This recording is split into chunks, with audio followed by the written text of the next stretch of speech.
Hello, everybody. Welcome to another episode of Beyond the Pitch. I'm Christian Jack.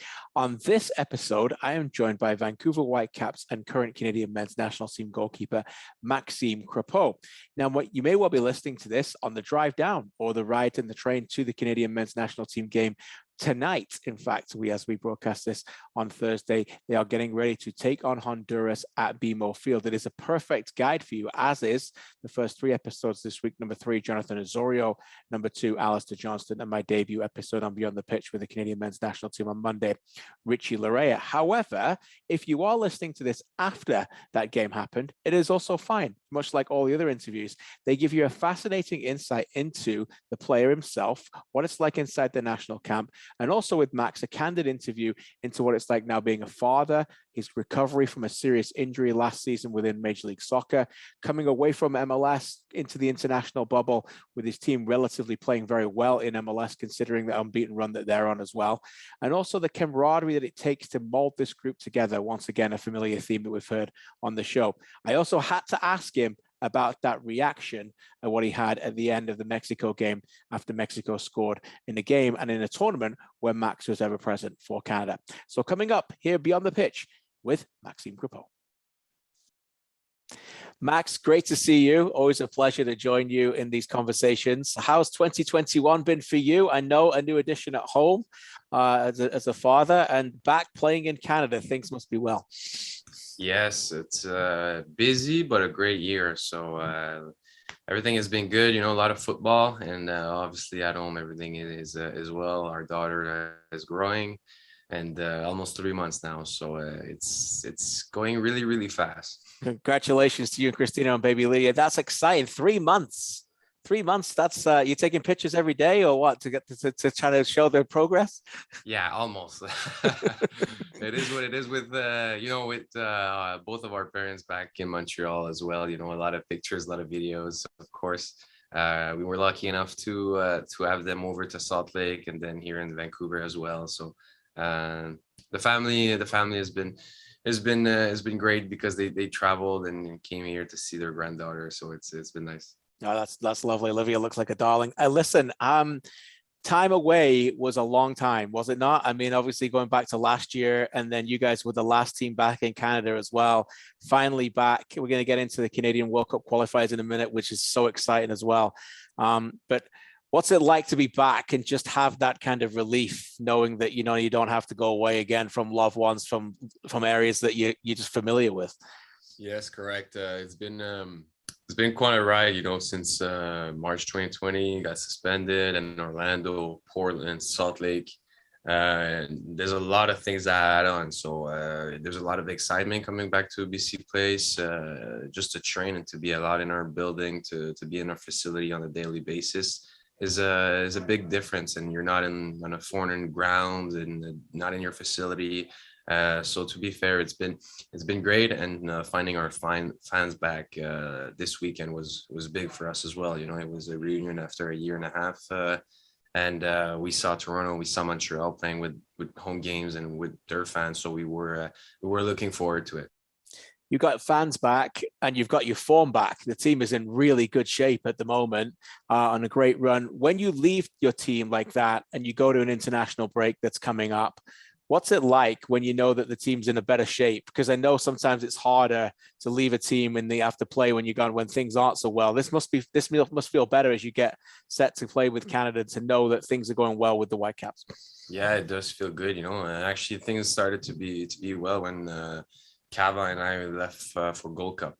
So when we left, this is actually where the team got together, and literally we had a team meeting, sorts things out, and then from there the guys sticked out for each other on the field, and we applied the X and O's of the game that we need to win games.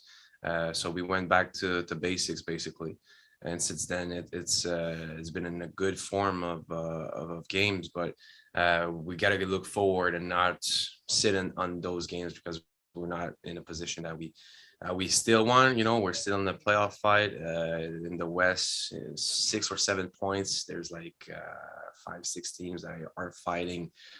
So to be honest, 2 wins, you're up there. 2 losses, you're down.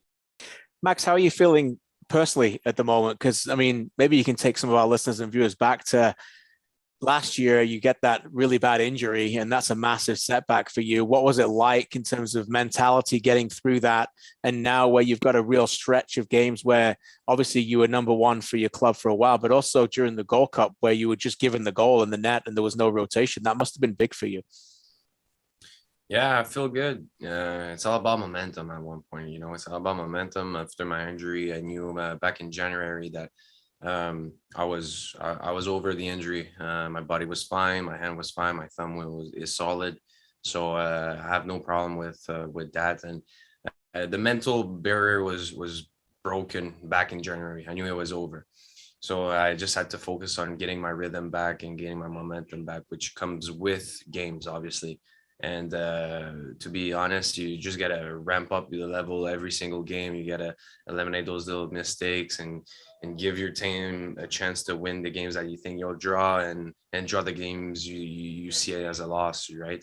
On the moments you make one or two saves that can make a difference for your club and gain points that accumulates at the end of the year. So that's the objective. And for the Gold Cup, it was great to build that international experience, a few games in a row, which I really enjoyed it. To be fair, it's been a long time. I've been working to get a shot. I had a shot, and to be fair, now we're going into the World Cup qualifying with the mentality of as a group, of warriors going to these games, 14 games, to leave it all on the pitch and to qualify.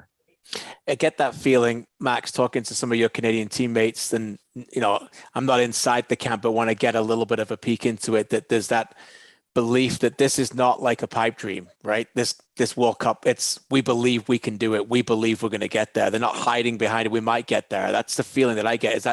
Is that right? Is that an accurate representation of how the group is inside the Canadian team?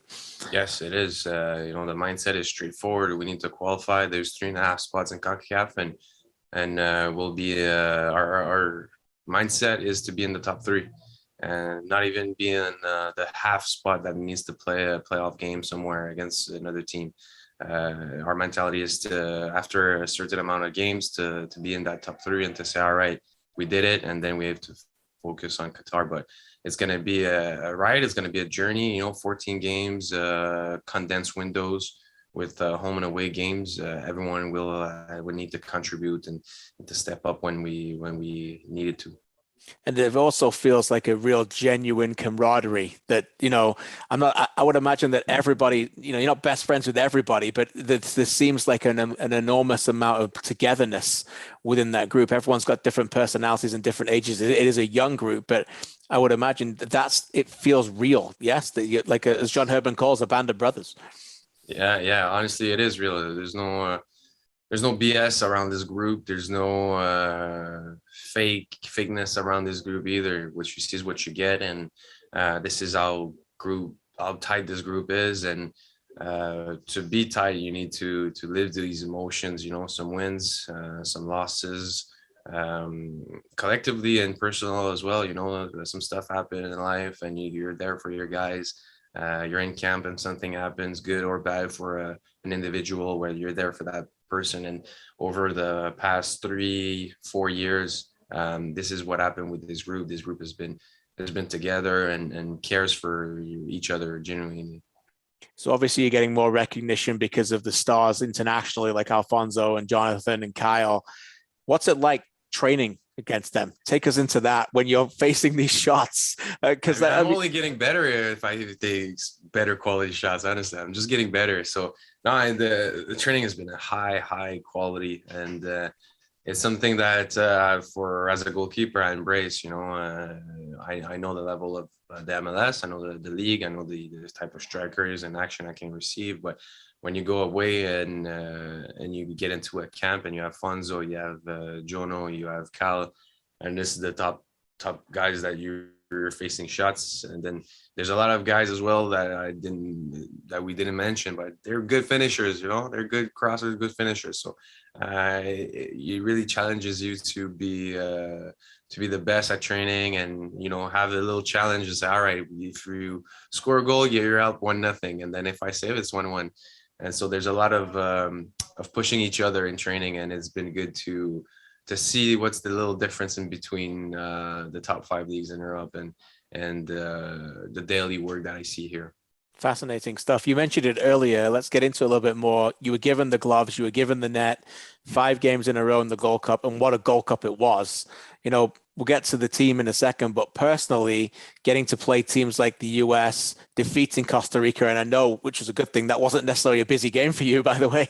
That was kind of nice. And then Mexico obviously didn't go your way at the end, but was a tremendous performance. What was that like for you, just to go out there, sing the anthem with those players, be a starter, and really take on that net? Yeah, I think the group is there for a reason, and it kind of surprised a little bit few people that we are we're third in CONCACAF at the moment with the new ranking, and so we're right behind the Mexico and US, and this is what the objective of this group was to take on Jamaica, take on Costa Rica, Honduras, Salvador. This is a part that in the past people were looking at, these are going to be difficult games, but right now it is going to be games that we can take 3 points, and we know it. I think we put a little bit of people on notice where the quality of this group, the generation, and when I say quality, is the discipline as well, of the tactics and the quality and discipline of the squad make the difference, that when we play Honduras in a few days and we'll play Salvador in a few days in Toronto, I think people feel, and when we'll fill out BMO at the most capacity that we can due to the current situation, when we're going to be with our fans and we're going to take on a nation, we know we can actually take these points. And with the past, it didn't quite have that feeling. So it's going to be really interesting to build on that. And the next step now is to beat the CONCACAF giants, which is at the moment Mexico and the US. Yeah, the belief is there, no question. You can see it in the way that you play, Max. What about tactical versatility? How much of a role did you play in that? Because it seemed, in Mexico game, there was chop and changes. There was plans to change different spots of the game and everything. How do you communicate that with your defense? And obviously you've got quite young players there as well, Kamal and Alistair. They're mature, but they're still young. How do you do that? How do you work around that during the game in terms of helping them and being that verbal communicator, which I'm sure is a big part of your match, your game in a match? Yeah, correct. And especially when it's big stadiums with full capacity, it's more difficult to communicate. But all you need is half a second on a goal kick to have a look, and then with just that look, well, it means something, and we're on the same page. So I think that chemistry is forming outside the field and in training to actually on the final product put out on game day. It's something that there's a lot of communication, a lot of discussion, and you got to see reps together to form that cohesion. And so when it happens on the game and there's a lot of noise, you can't really talk. Well, all you need is one look at the eye, and you know what that means. What's the coaching staff been like? Because obviously the continuity is there now. That's important as well, right? You've known John for a while. What's that culture, and how much of a role has John Mauro and many others played in instilling that within the group? Pretty much everything. When John took over, he's doing what he did with the women's side before he takes on the men's side, to be fair. And so there's a brotherhood. There's a brotherhood that got installed with a culture, with rules implemented within our squad, and these rules you live by them to be with us. If not, you're not welcome into our group if you don't buy into our project. And honestly, there's no players that I know that are not buying in. Everyone is in. This is what the next level for our nation, and John and his staff has been the key flip for the association, because ever since he took that, this is the fresh breath of fresh air that you're getting, and then that breaks a little bit of the unsuccessful rhythm in the past few years. Well, slowly we're arriving to something that we can really accomplish to Qatar 2022, which is the biggest football stage in the world. So we're getting there. It's just that there's been a lot of work done, and credit to the staff. It's come. It starts from there, and then us, the players, we just need to apply and to express ourselves on the field. And I guess I would imagine the same for the Whitecaps as well as the national team, Max. But it's one thing for the culture and the rules to be set, but then the coaching staff need players like yourself and senior leadership team members to set that, right? To set that tone, to let them instill the discipline in everybody else and kind of police that as well, I would imagine. Yeah, you need to be Whitecaps is a different conversation because there's a more of a cultural thing, and there's more. We have guys from South American, you got European, you know, and in Canada, well, Canadian. We all know where we're born and raised, and we all know the little cities of my teammates that where they're born and stuff like that. So it's more cultural when you talk about club football, which is totally normal. But yeah, you as a leader, and I'm 27 now. Next year going on 28. I'm still young for a goalkeeper, but I'm not so young anymore. I have been around for a long time, you know.